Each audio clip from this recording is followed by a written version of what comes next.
This is Hannibal here from thehannibaltv.com with a big daily wrestling news update for you.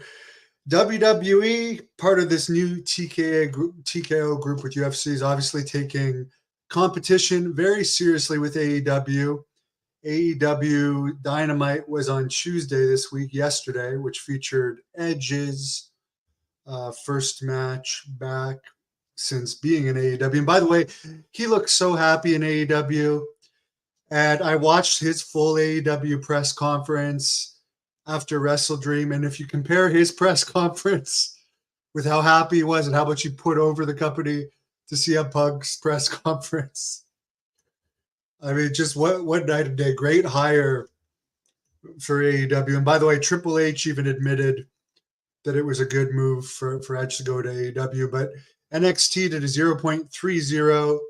Dynamite did a 0.26. Now, this was not the regular NXT roster. They have been boosting their roster lately, but The Undertaker appeared and choke slammed Braun Breaker. Hello, Alfred. And John Cena was on the show, Becky Lynch. So they really stacked the NXT card. The only thing they could have done better was put it in an arena other than the Performance Center. It's just sad, though, that I think, honestly, the wrestler with the most potential to be the next superstar is not Cody Rhodes. To me, Cody Rhodes has hit his peak. And I'm sick of, I'm bored as hell. I know people like him, but I'm bored as hell of hearing him talk about how much he wants to finish his story. I'd rather Braun Breaker go in there and be the one to finally defeat Roman Reigns, if and when that ever happens. If The Rock doesn't come in and spend some time in wrestling, depending on how long this writer's strike goes. We know John Cena is going to be around for longer, depending on how long this Hollywood writer's strike goes. Apparently, CM Punk tried to get back in WWE, but WWE turned him down. So this was a decision made primarily by Vince McMahon, but also Tony Khan, Ari Emanuel, and Triple H.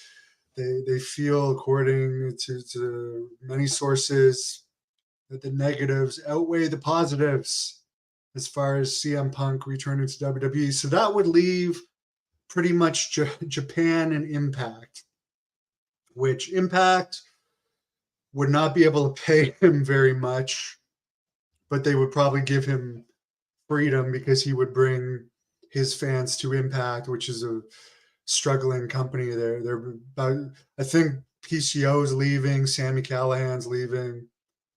Like they don't pay much, and when people's contracts expire, they don't offer them more, and their crowds are dismal and the ratings are dismal. So, I mean, if he wants to try and boost Impact and then go to WWE or back to AEW, maybe that would be his best bet. Yeah, if it wasn't for his father's mouth, I don't know. I don't know if ever any proof came out of that or what. It's just the world we live in now, where you suffer the consequences of the actions of people related to you or people that you've been associated with, even if you don't feel that way yourself. So it's unfortunate, because I heard that Braun was supposed to be joining the main roster after WrestleMania. Apparently, Jade Cargill also appeared on NXT. And after AEW, the whole locker room came out and sang happy birthday to Tony Khan. And why not? He pays wrestlers so well and treats them so well. It's truly a blessing to work for such a promoter. Say what you want about his booking decisions, he treats wrestlers really, really well. And a perfect example of this is, I guess, Zach Clayton, a guy I've never even heard of. Apparently he was engaged to JWoww, or is engaged to JWoww. I have heard of her. He was signed a year ago, and his contract is now up. He'd hardly wrestled for the company. He's not being re-signed. Last time he worked for the company was July 29th, but like AEW, you sit at home and collect a paycheck in a lot of cases. Or if you are signed, I mean, for everyone bitching and complaining that Edge is under a full-time contract, I mean, really, that doesn't mean that he's going to wrestle on every single show. and you can control your dangers in wrestling. And I'm sure he's getting paid a hell of a lot of money. So good for him for signing with AEW. It seems like a great company. Nothing bad to say about AEW. I mean, all I watch of it is YouTube. I don't watch any TV wrestling. I don't have cable. So my experiences with wrestling is based off of YouTube. I'm a YouTube fan and I'm a YouTuber.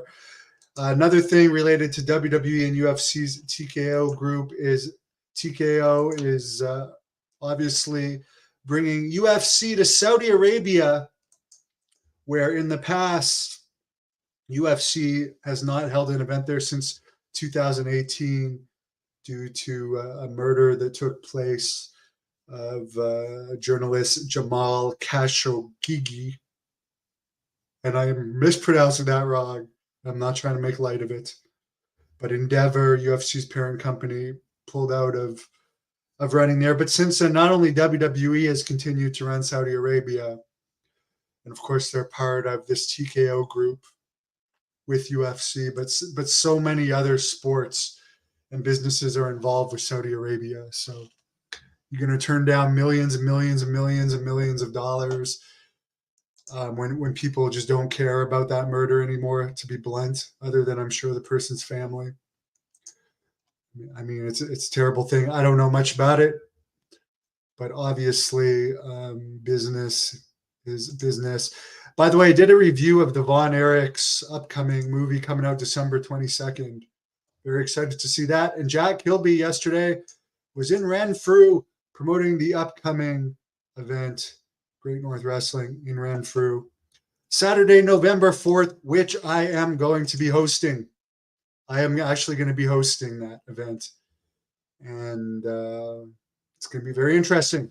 Have a great night. Like the video and subscribe to the Hannibal TV on YouTube. Thank you for watching the Hannibal TV. Please like this video if you enjoyed it and click the subscribe button to not miss any of